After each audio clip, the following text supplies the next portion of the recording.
This is the Demystifying Mental Toughness podcast, hosted by David Charlton, and you're listening to this podcast to help you build your own mental toughness, so that you can support other people or your clients better. Either way, you will learn more about developing this plastic personality trait that all but guarantees that you will perform better and lead a more prosperous life.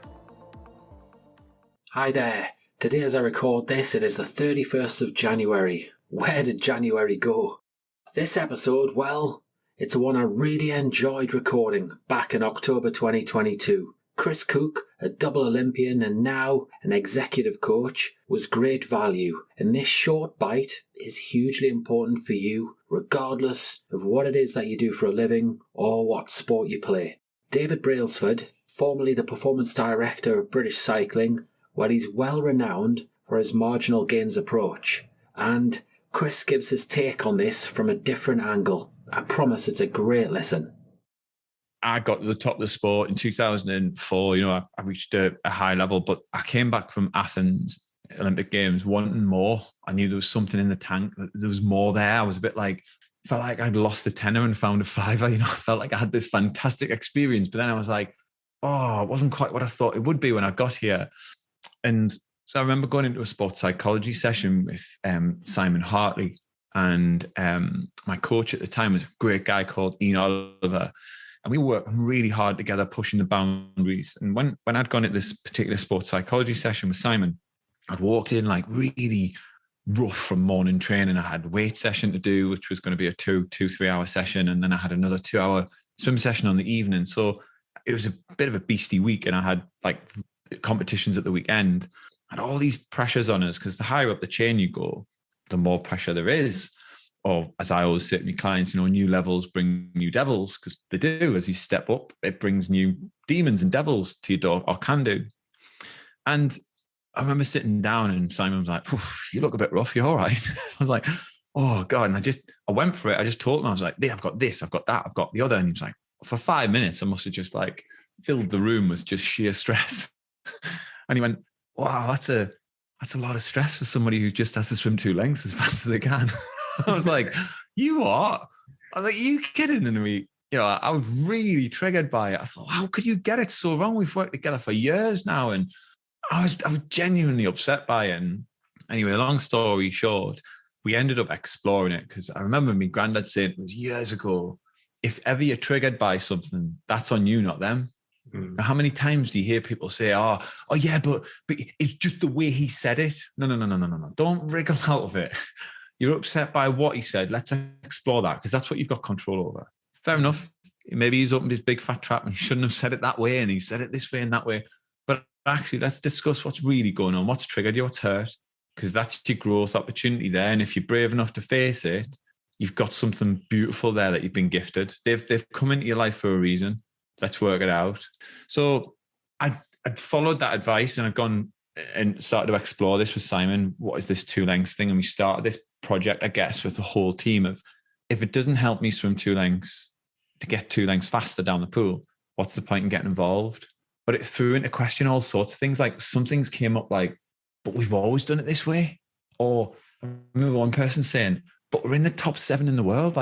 We're doing it. And I was like, yeah, but are we?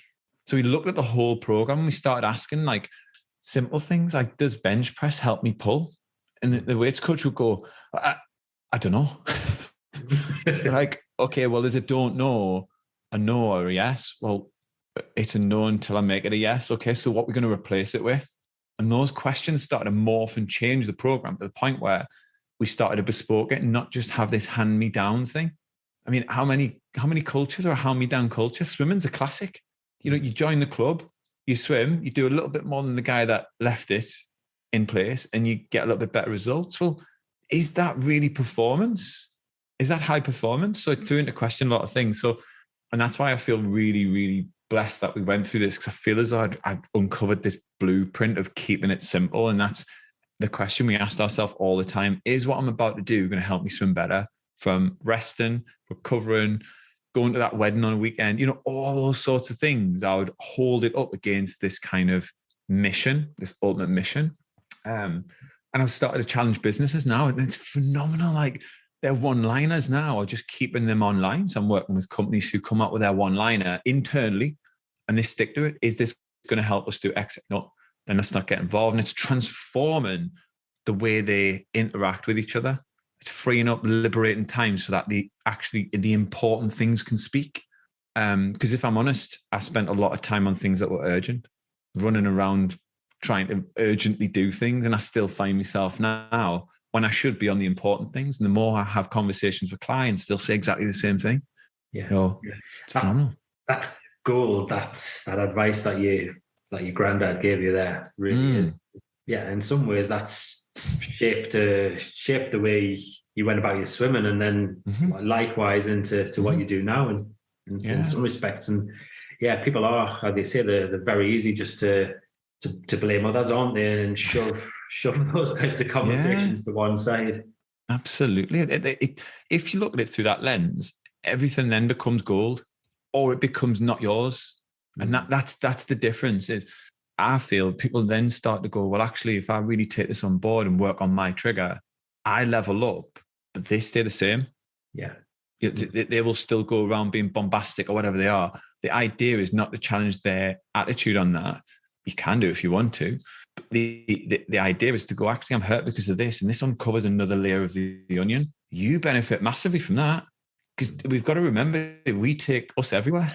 So someone asked me, like, what is the one thing you've left swimming with? And I was like, a better person who entered it. Yeah. That's it. And if you truly follow these lessons in life, everything we go through is not a waste of time. It's an opportunity to level up again, even though it looks like a back step. I really loved Chris's insights, and I'd highly recommend that you go back to listen to episode 140 of the podcast. It's a fantastic episode provided by Chris. And this short bite itself, well, I did mention it's gold. Why is that? Well, it is so easy in sport or in whatever profession you're in to complicate things, to make things more difficult than it really needs to be. And then what happens? Well, you get those feelings of overwhelm, of helplessness. The tasks and the days, well, they become less enjoyable, and you make it so much more difficult for yourself. So I'm going to leave you with something today, a little thought and a couple of exercises to be able to help yourself. Firstly, think about your job. If you're a swimmer like Chris, his job was simply to swim faster over 2 lengths. Supposing you're a footballer, if you're a striker, it's to score more goals. If you're a golfer, well, it's to get that little round thing, the ball, in the hole in as least shots as possible. So what I'd like you to do, firstly, is just to consider what your job is, as I mentioned. And then secondly, you're going to need a pen and a bit of paper for this. So if you're driving, please don't do it right now. Wait till you're at home. So on your sheet of paper, if you draw a table, very simple. The table is going to have 2 columns and 1 row. So it should fill up potentially an A4 size sheet of paper with 2 columns there. Now what you need to do is write down on the left-hand column all the helpful habits, routines and things that you do that have a big bearing on you achieving your goals. And then on the right-hand column, I'd like you to write down all of those distractions potentially. The things that can throw you off, that can sidetrack you, that can knock your confidence, that just don't really do it for you, that you do.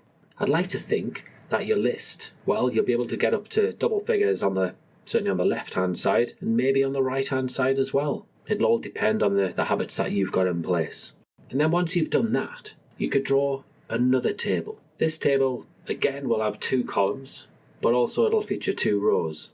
You may well have seen it. I'm going to provide some guidance here in the show notes, by the way. Basically what we're looking at here is what is urgent, what is not urgent, what's important, and what's not important. So your top left box will be where you write all of the urgent and important tasks and habits. In the top right-hand corner, you're going to have the important and non-urgent things. Bottom left, you'll have the urgent, yet not important tasks.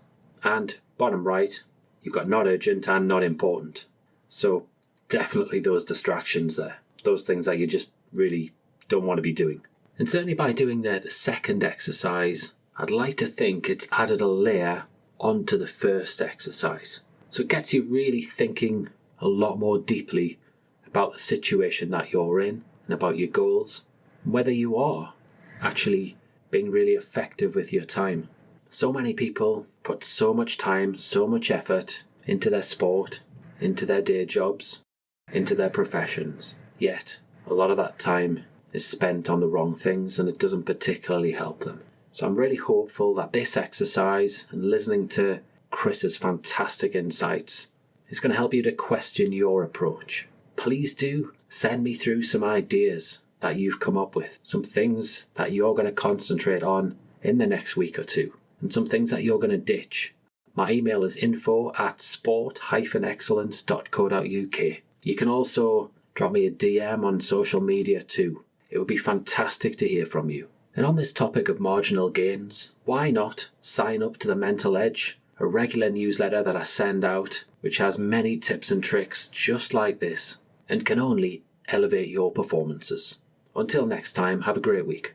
If you enjoyed this episode of the Demystifying Mental Toughness podcast with David Charlton, do check out my website, sport-excellence.co.uk, and my online sports psychology resources. The Sport-Excellence website has essential resources for anyone looking to build their own mental toughness or the mental toughness of their athletes or teams, or if you want to achieve peak performance more often or optimal functioning. The Sport Excellence website has everything you need to keep moving forward and thrive. So go on, head over to sport-excellence.co.uk to find out more.